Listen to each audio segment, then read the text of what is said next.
my main hope is that we get artists from all over the world, and that we get artists as well at various stages of their career. I think for me it would be very interesting to see how artists, they balance the innovation, but at the same time the reference towards old masters. What I'm looking for is evidence of a visual literacy, is evidence that an artist has looked and thought and responded to art that already exists. People don't understand that you can paint a beautiful image as well as transfer an amazing idea. It seems to be one or the other for the last 30 or so years. And I think artists should be reintroduced to the fact that we all have great long histories in art. Yes, Baudelaire said that the most important thing is that art should be of its time. I agree completely, but that does not exclude the possibility of making art now that has some sense of what came before us. I am more of the idea that you need to be able to stamp a little bit on the past to be able to create something new. We want to see artists who are making art that is generated by art that is already in existence. This prize is about encouraging innovative people to keep an eye cocked on the art that has come before them. You need that process of selection, of promotion. So if it's a way to bring up some new talents and I can do my part of it, why not? What it's trying to achieve really is an intelligent and provocative and enjoyable exhibition of new work that is connected to various visual traditions. For me it would be very important to see a variety of media and variety of approaches towards the notion of old masters.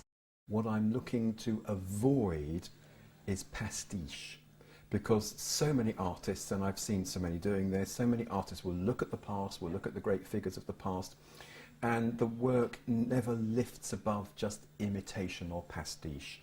And that, if I come across something that I think is pastiche, it will go straight on the floor. Entrants for the competition this year can get some valuable prompts from those who have won the Young Masters in 2009 and 10. Lluís Barba is hugely interested in the life of the past, so typically he took the art opening in 10 years and the Duke of Brabant at a private view, and using exactly the same poses, substituted 21st century figures for those 17th century men in black cloaks and hats. Those parallels are a fantastically amusing way of investigating the life of the past. On that, Charlotte Bracegirdle is very skilled at removing figures from well-known old master paintings. She took the girl on a swing out of Fragonard's picture, leaving you just with the silent space. Does it have an 18th century feeling to it, or does it have a 21st century feeling? It's a very good line of inquiry. Hector de Gregorio made sculptures of hyper-realist muscular power, of which Michelangelo would have been proud.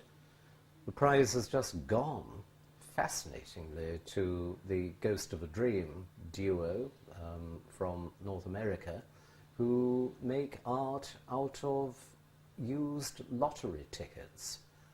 They're driven by the dreamland in which gamblers on the lottery live.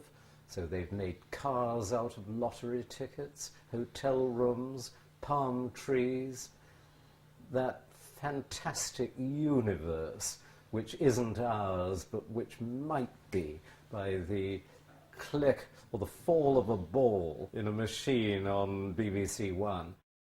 That's an art which was unimaginable 20 years ago. There are so many angles that the past offers for an artist to follow in 2012. To cut all that off in the name of being contemporary, pure and simple, it's a mistake. There's a whole world of possibility you can enter. It could be completely abstract and have no sort of skill in how it's put across onto the canvas of the page or installation, but yet reference back to cultural ideas that we either share or can be easily imparted. It doesn't have to be just about the human condition, which most good art is. This is the kind of thing that I enjoy looking at. Art is a very sophisticated language, and art has been made ever since humans were humans. And since then, artists have always looked at art that already is in existence, either to be influenced by it, or to reject it, to laugh at it, to deride it, to mock it, to be inspired by it, to be provoked by it. And I find this is a very enjoyable way of actually looking at new art, to see where it comes from, to see where it sits within the different visual traditions that already exist. Get the best out of yourself. Go as far as you can. Don't think about conforming yourself or about what you think will please or whatever. Just give the best of your own guts.